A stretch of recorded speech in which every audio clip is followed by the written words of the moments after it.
Oi, gente! Sejam bem-vindos ao meu canal. Se você é novo por aqui, eu costumo falar sobre casos criminais reais nas quartas. E nas sextas eu falo sobre mitos e lendas enquanto eu maquio ou outras histórias. Então, se você gosta desse tipo de conteúdo, não se esqueça de se inscrever e deixar seu like, que é muito importante para a divulgação do canal. E se você tem alguma sugestão de casos criminais, mitos, lendas ou basicamente qualquer tipo de história, é só comentar aqui embaixo que eu anoto tudo e tento trazer o mais rápido possível. E o caso de hoje foi uma sugestão de vocês, mais especificamente da Amanda Valesca e da Janaína Lucas. Então, muito obrigada. Vocês sabem que eu amo quando vocês me sugerem casos, especialmente quando é um caso que eu não conhecia, que é o caso de hoje. Então, chega de blá blá e vamos ao caso de hoje.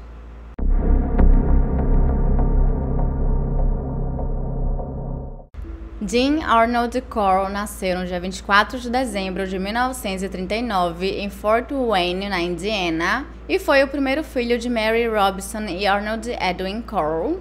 Seu pai era um homem muito rígido, mas não sabemos se ele chegou a sofrer algum tipo de abuso quando criança, enquanto sua mãe era extremamente protetora com ele e sempre muito amorosa.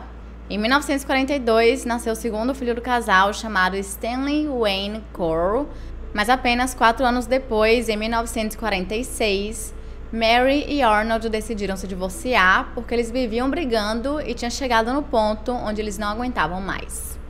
Então, Mary decidiu vender a casa da família e eles se mudaram para Memphis, no Tennessee, que era o local onde Arnold havia sido convocado para a Força Aérea, e dessa forma os seus filhos ainda poderiam ter esse contato que eles tinham antes com ele. Até que em 1950 o casal decidiu se dar mais uma chance, então eles se casaram mais uma vez. Porém, também não deu muito certo, não durou por muito tempo e eles se divorciaram em 1953.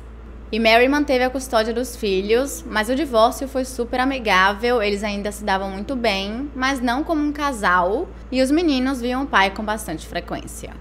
Após o segundo divórcio, Mary se casou com outro homem chamado Jake West, e ele era um vendedor viajante, e por conta disso a família se mudou para Vidor, no Texas. E em 1945, a meia-irmã de Dean nasceu e ela se chamava Joyce.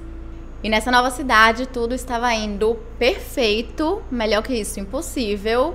E então Mary e Jake abriram sua própria empresa de doces, onde eles operavam na própria casa, na garagem. E Dean, que a esse ponto já estava um pouco mais velho, ele começou a trabalhar na empresa sempre que não estava na escola.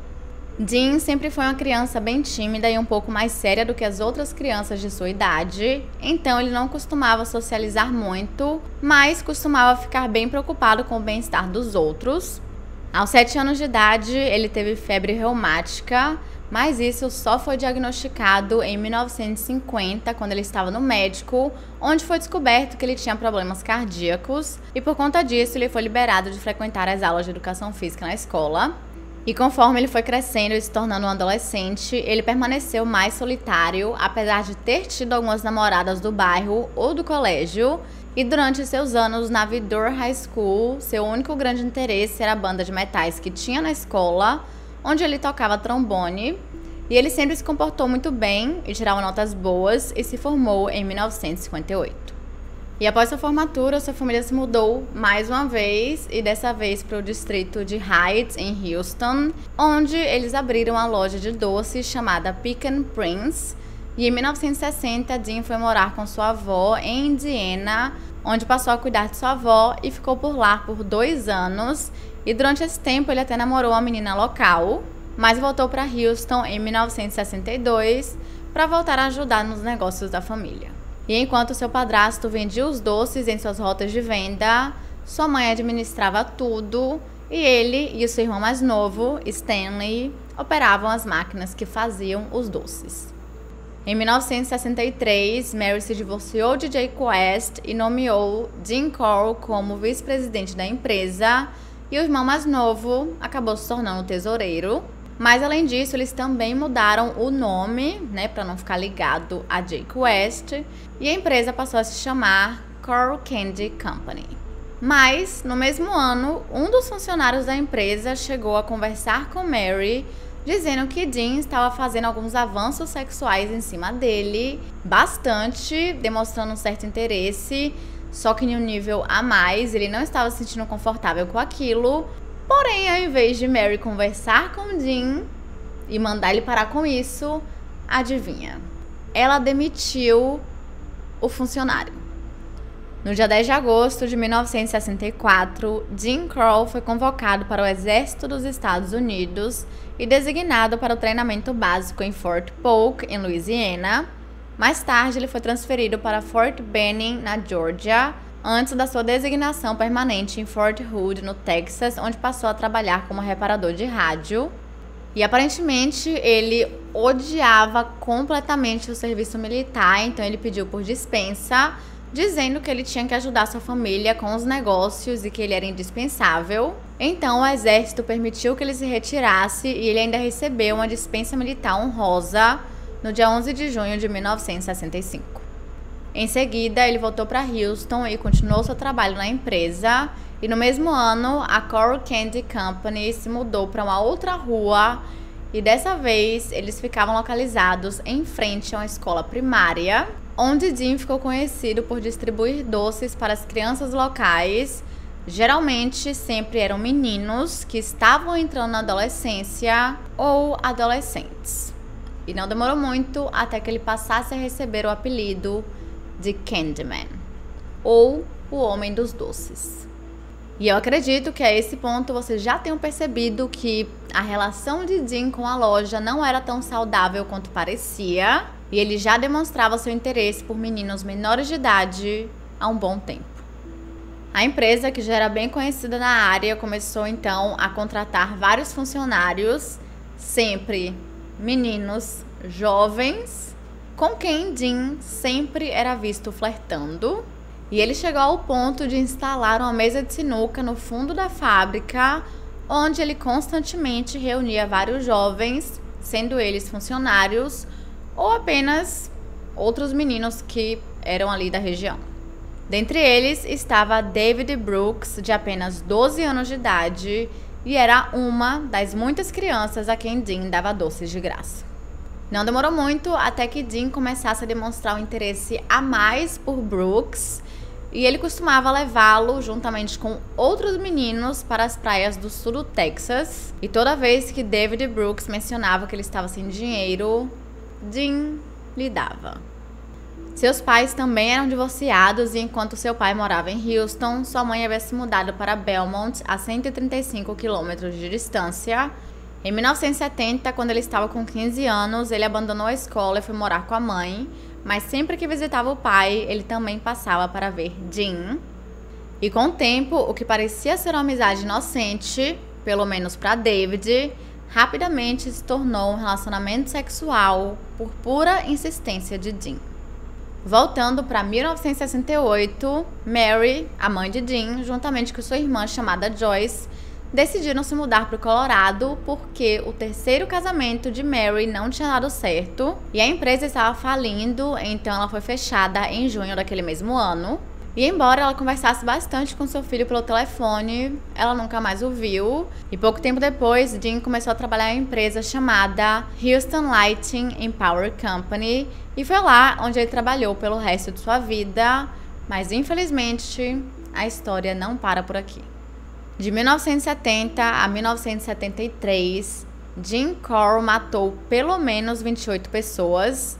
Todas essas vítimas eram meninos com idades entre 13 e 20 anos e a grande maioria foi sequestrada em Houston Heights, que na época era um bairro de baixa renda a noroeste do centro de Houston.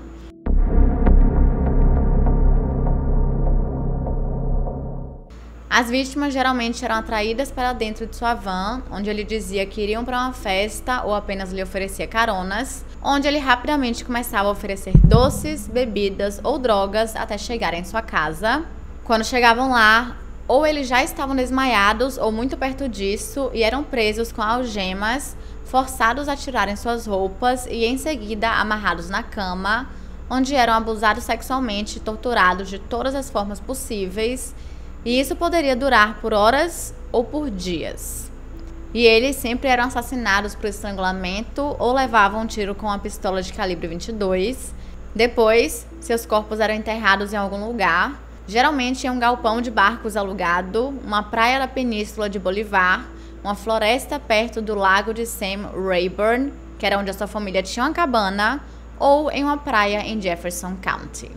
Mas não só isso, em vários casos ele forçava suas vítimas a telefonarem ou escreverem para seus pais, dando alguma explicação do porquê eles tinham ido embora do nada. E ele sempre mantinha um troféu de suas vítimas, que geralmente eram chaves, o que eu particularmente achei bem peculiar. E durante esses 3 anos de puro assassinato, ele mudava de casa o tempo inteiro. Então, vamos falar sobre as suas vítimas. No dia 25 de setembro de 1970, um calouro da Universidade do Texas, de 18 anos de idade, chamado Jeffrey Conan, desapareceu enquanto pedia carona com um amigo e ele estava indo para a casa de seus pais em Houston, mas em algum momento ele foi deixado sozinho na esquina da rua Westheimer com a South Voss. E eu acredito que o seu amigo iria para um outro lado e por conta disso eles acabaram se separando, mas eu não tenho certeza, não encontrei nenhuma informação em relação a isso. Eu não sei se esse foi o caso ou se aconteceu alguma coisa. Acontece que Dean Corll naquela época estava morando muito perto dali, em uma rua chamada Yorktown, e acredita-se que ele tenha passado por Jeffrey e oferecido carona, que infelizmente ele teria aceitado e nunca mais foi visto. Pouco tempo depois, David Brooks acabou vendo Dean agredindo sexualmente 2 adolescentes que ele havia amarrado em uma tábua de tortura, mas Dean lhe ofereceu um carro em troca do seu silêncio, ele aceitou, e então ele ganhou um Chevrolet Corvette. Mas nessa época, Brooks não sabia que os jovens haviam sido assassinados porque Dean tinha lhe dito que ele participava de uma gangue de escravidão sexual. E mais tarde, quando ele descobriu a verdade, Dean lhe ofereceu $200 por cada garoto que ele conseguisse atrair até o seu apartamento. No dia 15 de dezembro, Brooks atraiu 2 meninos de 14 anos chamados James Glass e Danny Yates, que no momento estavam em um comício religioso realizado perto de Houston Heights. E pasmem, Brooks conhecia James Glass. Pois é. E quando os meninos entraram no apartamento de Dean, eles foram torturados de todas as formas possíveis e estrangulados. E no dia 17, eles foram enterrados no galpão de barcos. 6 semanas depois, no dia 30 de janeiro de 1971, Brooks e Dean encontraram 2 irmãos chamados Donald e Jerry Waldrop, que estavam caminhando em direção a uma pista de boliche. E nessa época, Dean já tinha se mudado e eles estavam morando na rua Magnan, número 3200. E esses 2 meninos tiveram o mesmo fim trágico que James e Danny. Entre março e maio de 1971, Dean Corll assassinou mais 3 jovens de 13 a 16 anos de idade, e assim como os irmãos Waldrop, todos moravam em Houston Heights. 2 dessas vítimas, David Hilligist e Melly Winkle, foram sequestradas e assassinadas juntas no dia 29 de maio, e como já havia acontecido com algumas das outras crianças, os pais desses 2 começaram a busca desesperada pelos seus filhos. E um dos jovens que se ofereceu para distribuir os posters que continham a recompensa por qualquer informação que levasse ao paradeiro dos meninos era um menino de 15 anos de idade chamado Elmer Wayne Henley, que por sinal era muito amigo de David Hilligist.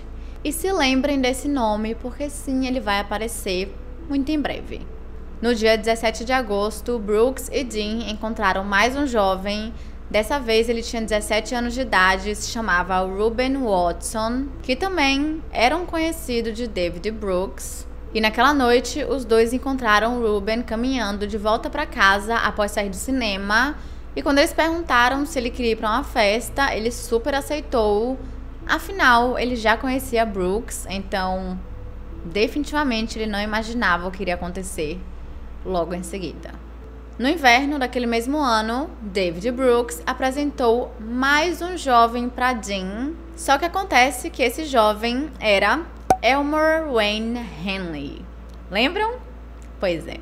Acontece que apesar de ele ter chegado no apartamento como uma vítima em potencial, ele saiu de lá como um cúmplice.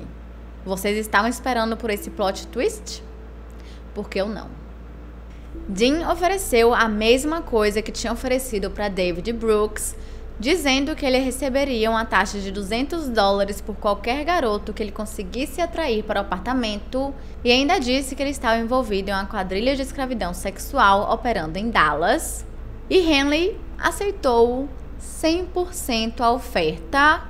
Inicialmente, ele apenas ajudava nos sequestros, mas não demorou muito até que ele ficasse ativo nos assassinatos. Porém, nem Brooks, nem Henley recebiam esses $200 que Dean havia dito. Na verdade, eles costumavam receber $5 ou $10. E mesmo assim, eles continuavam. De acordo com ele, o seu primeiro sequestro foi em fevereiro de 1972, quando Dean tinha acabado de se mudar para um novo apartamento na rua Schuler, número 925, apesar de que Brooks disse que esse não tinha sido o primeiro sequestro e que ele já havia sim participado de outros. E nesse sequestro, eles encontraram um jovem na esquina da Rua 11 com a Studwood e perguntaram se ele queria fumar a verdinha, que infelizmente ele aceitou. E embora não se saiba exatamente quem era essa vítima, acredita-se que era um jovem chamado Willard Branch, de 17 anos de idade, que era um conhecido tanto de Brooks quanto de Henley, e ele tinha desaparecido no dia 9 de fevereiro e o seu corpo havia sido encontrado no galpão de barcos. Um mês depois, no dia 24 de março, o trio encontrou um outro conhecido de Henley. Dessa vez ele se chamava Frank Anthony Aguirre, de 18 anos de idade, que estava saindo de um restaurante na rua Yale, que era onde ele trabalhava. E os três também lhe chamaram para irem para o apartamento de Dean, usarem substâncias ilícitas, no qual ele aceitou, e o seu corpo foi enterrado na praia de High Island. E por sinal, foi nesse dia que Henley descobriu que não existia quadrilha de escravidão sexual nenhuma e que Dean só fazia tudo isso porque ele gostava. Mas não, isso não o abalou nem um pouco, porque ele continuou participando muito. Tanto que foi nesse momento que ele também decidiu que iria ajudar nos assassinatos. No dia 20 de abril, ele ajudou Dean no sequestro do seu próprio amigo chamado Mark Scott, de 17 anos de idade. Mark até tentou lutar com seus agressores, mas depois de um tempo ele acabou desistindo porque viu que não tinha nada o que ele pudesse fazer para impedir o que estava prestes a acontecer. E após toda a sua tortura, ele foi estrangulado e enterrado na praia de High Island. E de acordo com David Brooks, Henley foi especialmente sádico nos assassinatos que aconteceram no apartamento da rua Schuler antes de Dean se mudar novamente no dia 26 de junho.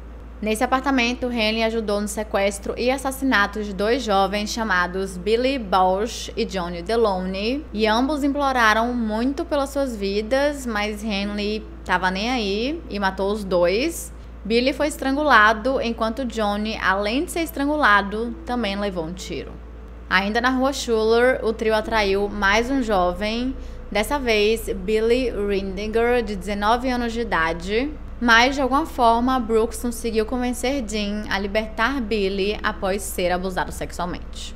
Porém, em outra ocasião, quando ele chegou no apartamento, Henley lhe deixou inconsciente e em seguida Dean o amarrou na cama e o agrediu diversas vezes antes de soltá-lo, e apesar do ataque, Brooks continuou a ajudar os dois nos sequestros. Quando Dean se mudou para um apartamento na Westcott Towers, ele matou mais 4 vítimas. No dia 20 de julho, ele sequestrou Steven Sickman. No dia 3 de outubro, ele sequestrou 2 outros meninos de Heights. E no dia 12 de novembro, um jovem de 19 anos chamado Richard Kepner também teve o mesmo fim. E ao todo, um mínimo de 9 adolescentes com idades de 13 a 19 anos foram assassinados entre fevereiro e novembro de 1972, 5 dos quais foram enterrados na praia de High Island e 4 dentro do galpão de barcos. No dia 20 de janeiro de 1973, Jean Carroll se mudou para a Rua Worth, no distrito de Spring Beach, em Houston. E apenas 2 semanas depois, ele matou um jovem chamado Joseph Lyles, de 17 anos de idade, antes de novamente se mudar para outro apartamento, dessa vez em Lamar Drive, número 220, em Pasadena. E até onde se sabe, ele não matou ninguém até o dia 3 de julho, e isso aparentemente porque ele teve alguns problemas médicos. No entanto, quando ele voltou com tudo, e de acordo com Henley, ele parecia que estava com sede de sangue. Entre 4 de junho e 7 de julho, outras 3 vítimas foram assassinadas e todas foram enterradas no lago Sam Rayburn. E no dia 12 de julho, um jovem de 17 anos de idade chamado John Sellers foi assassinado e enterrado na praia de High Island.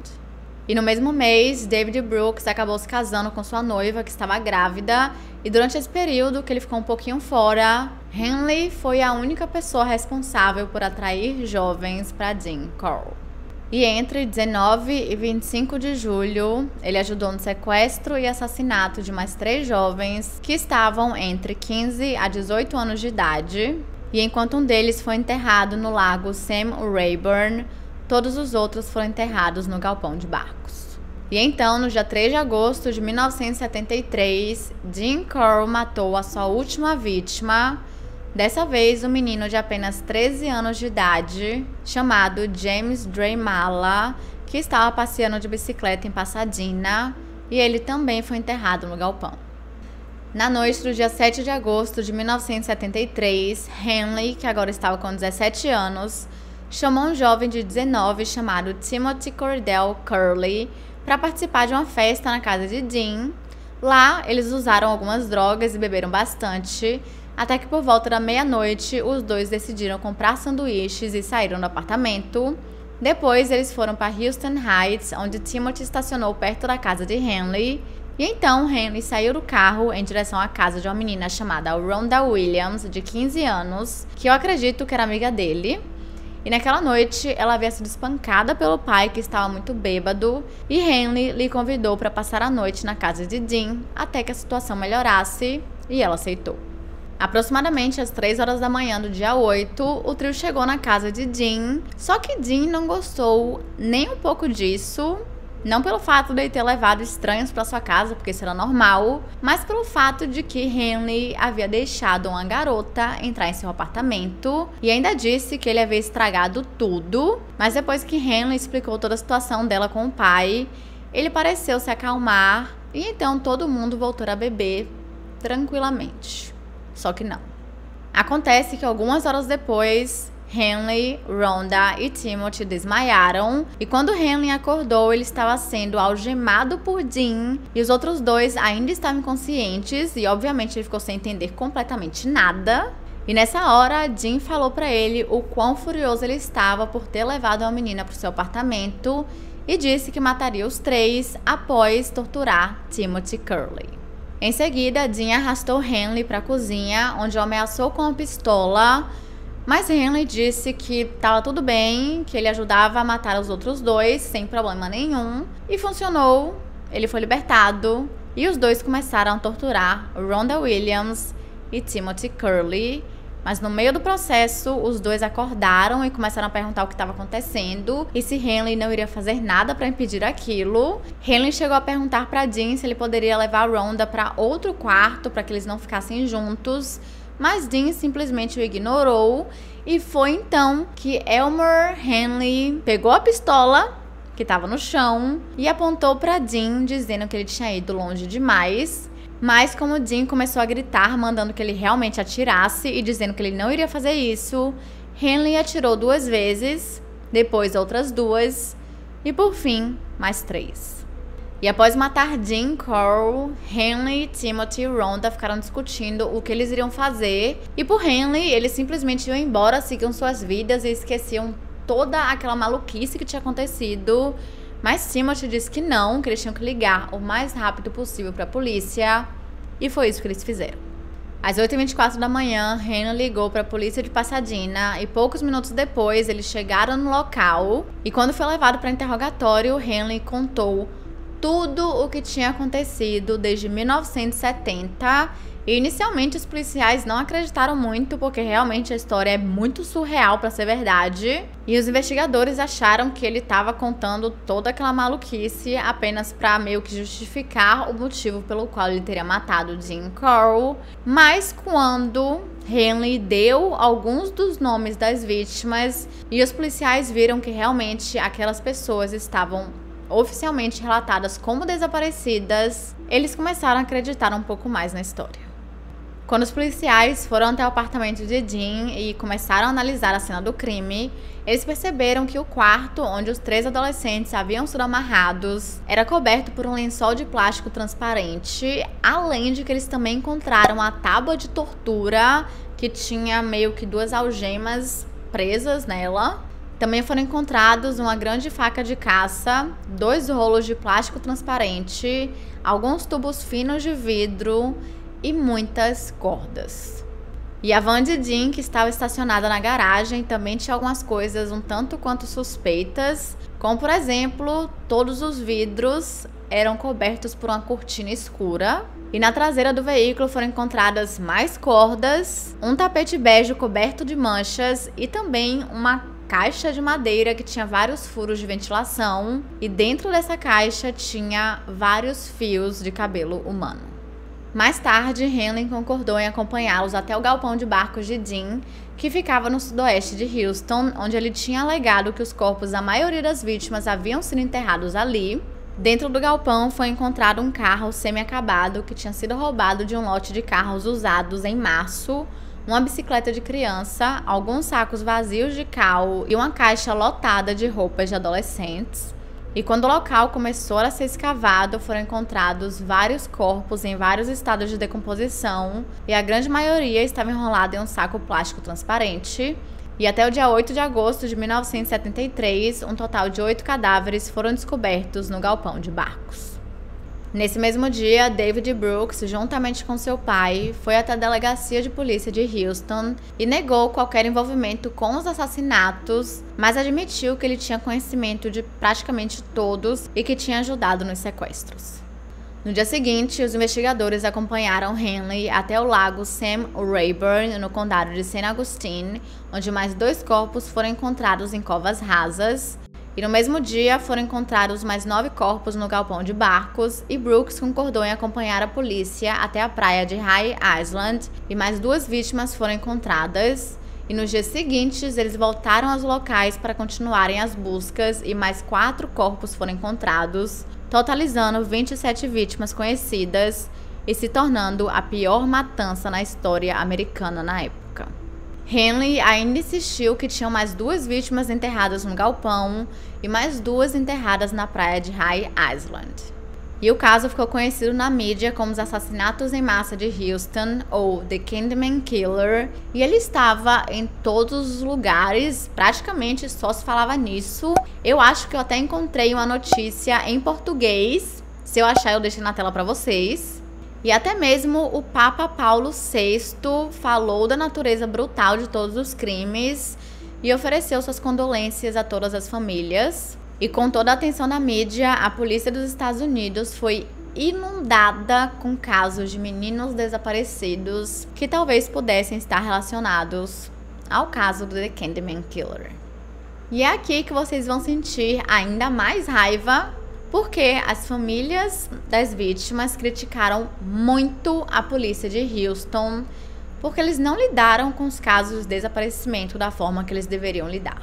E isso porque a grande maioria dos meninos não teve o mínimo de atenção e seus casos nem ao menos foram investigados, sendo que eles deveriam ter percebido a quantidade gigantesca de meninos que estavam desaparecendo em Houston Heights, mas nada estava sendo feito. Tanto que as vítimas continuaram aumentando e aumentando e aumentando.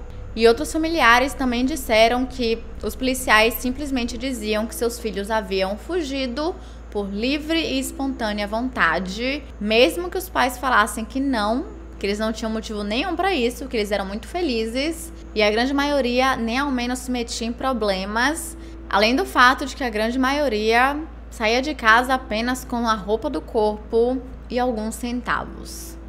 Em abril de 1974, 21 das vítimas foram identificadas, com todos os jovens, exceto 4, tendo vivido ou tido ligações próximas com Houston Heights. Mais 2 adolescentes foram identificados em 1983 e 1985. E acontece que 42 meninos haviam desaparecido na área de Houston desde 1970, Mas depois de encontrarem os corpos das vítimas 26 e 27 amarrados juntos na praia de High Island, a busca foi cancelada, mesmo que tenham sido encontrados 2 ossos extras, um osso de braço e um de pelvis, indicando que tinha pelo menos mais um menino desconhecido, ou seja, 28 vítimas de Dean Corll.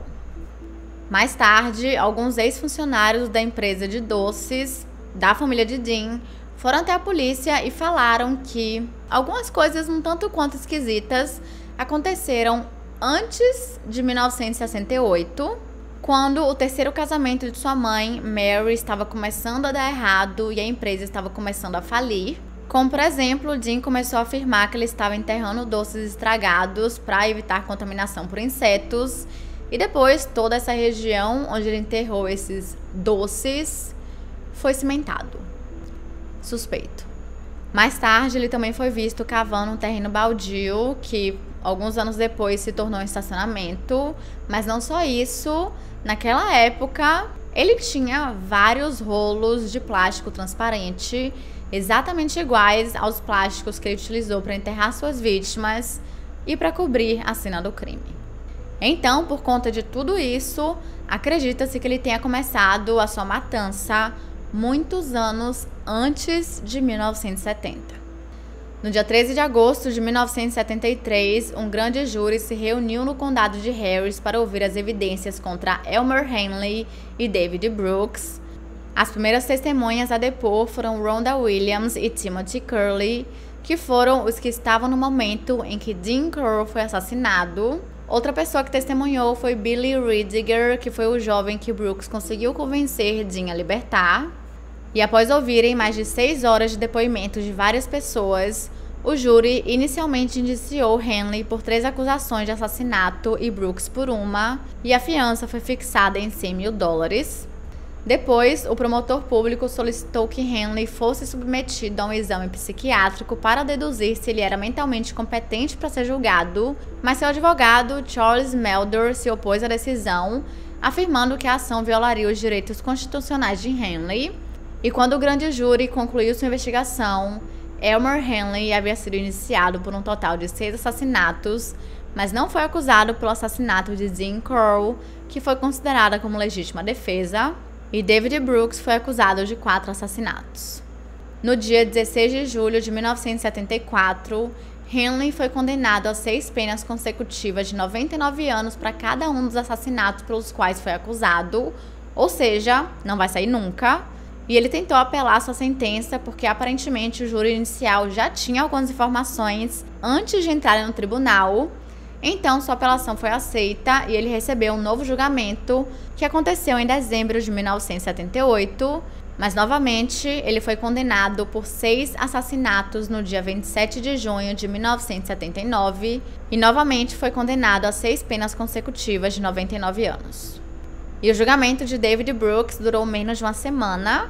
O júri deliberou por apenas 90 minutos antes de chegar a um veredito, e no dia 4 de março de 1975, ele foi considerado culpado do assassinato de Billy Ray Lawrence, que tinha 15 anos de idade, e também foi condenado à prisão perpétua. E quando ele recebeu a sua sentença, ele não demonstrou absolutamente nada, mas sua esposa começou a chorar.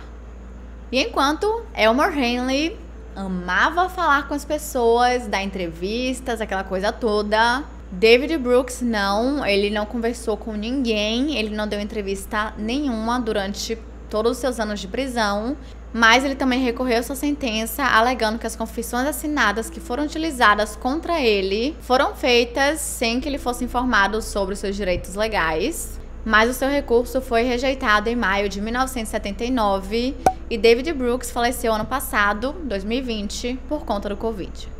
Ah, e um fato interessante, que pelo menos eu achei interessante, é que Elmer Henley foi retratado na série Mindhunter, que se você não assistiu, é perfeita, assista, e eu espero que tenha uma 3ª temporada. E é isso, gente, esse foi o vídeo de hoje. Não se esqueçam de se inscrever e deixar o seu like, que é muito importante para a divulgação do canal. E se você tem alguma sugestão de casos criminais, mitos, lendas ou basicamente qualquer tipo de história, é só comentar aqui embaixo que eu anoto tudo e tento trazer o mais rápido possível. E é isso, até sexta!